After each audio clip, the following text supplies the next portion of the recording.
गांव के किनारे एक बहुत पुराना घर था। उस घर में एक बुढ़िया रहती थी। लोग कहते थे, बुढ़िया किसी को नुकसान नहीं पहुंचाती, लेकिन रात होते ही वह खिड़की से बाहर झांकती थी। अंधेरी रातों में उस घर से अजीब सी आवाजें आती थीं, धीम फुसफुसाहट जैसी। इसी वजह से कोई भी इंसान उस रास्ते से रात में जाने की हिम्मत नहीं करता था। बच्चे तो उस घर का नाम सुनते ही कांप जाते थे। एक दिन दोपहर में उसी घर के सामने से एक बैलगाड़ी गुजरी। अचानक बैलगाड़ी पलट गई। धड़ाम! कई गन्ने सड़क और बुढ़िया के आंगन में गिर गए। शाम होने पर कुछ बच्चे डरते डरते वहां पहुंचे। उन्होंने गिरे हुए गन्ने उठाए और बिना कुछ सोचे समझे उन्हें खा लिया। बस यहीं से सब कुछ बदल गया। अगले 2-3 दिनों में बच्चों का व्यवहार अजीब हो गया। शाम होते ही वे बिना वजह रोने लगते, कभी दीवारों को घूरते, कभी जमीन पर बैठे बैठे बुदबुदाने लगते। फिर आई अमावस की रात।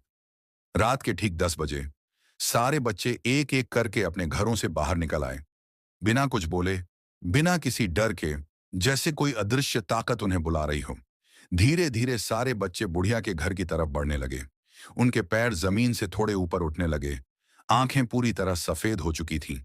आंगन में पहुंचते ही सबने आसमान की ओर देखा और एक साथ जोर जोर से बोलने लगे। कोई अजीब भाषा, संस्कृत जैसी, भयानक और डरावनी। गांव वालों ने जब ये मंजर देखा तो उनके रोंगटे खड़े हो गए। तुरंत एक तांत्रिक को बुलाया गया। तांत्रिक ने आंगन में चारों तरफ दिए जलाए, मंत्र पढ़े, जमीन पर गोला बनाया और बच्चों को उसके बीच खड़ा किया। धीरे धीरे मंत्रों का असर हुआ। बच्चे जमीन पर गिर पड़े और बेहोश हो गए। जब उन्हें होश आया तो उन्हें कुछ भी याद नहीं था। तलाशी लेने पर घर के अंदर काले जादू की किताबें मिली, पुराने मंत्र, तंत्र मंत्र के निशान, और फिर एक कोने में बुढ़िया की सड़ी गली लाश मिली।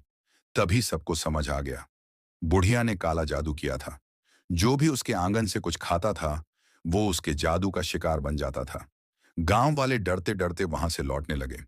लेकिन जैसे ही वे बाहर निकले, उसी आंगन से फिर एक बार वही फुसफुसाहट सुनाई दी, जैसे कोई कह रहा हो, यह कहानी अभी खत्म नहीं हुई।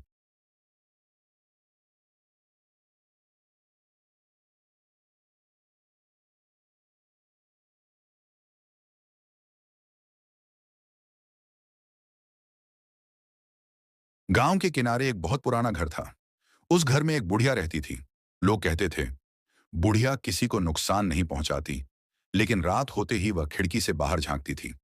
अंधेरी रातों में उस घर से अजीब सी आवाजें आती थीं, धीम फुसफुसाहट जैसी।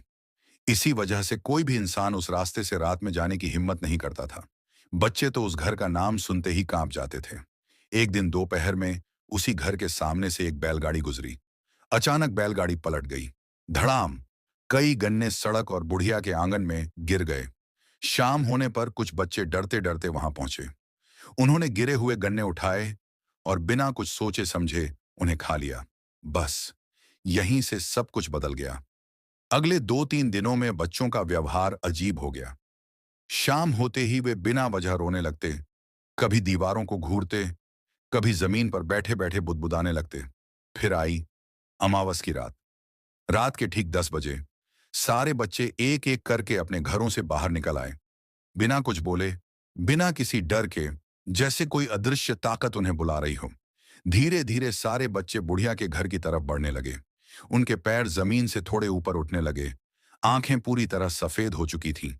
आंगन में पहुंचते ही सबने आसमान की ओर देखा और एक साथ जोर जोर से बोलने लगे।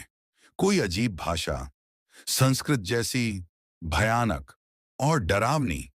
गांव वालों ने जब ये मंजर देखा तो उनके रोंगटे खड़े हो गए। तुरंत एक तांत्रिक को बुलाया गया।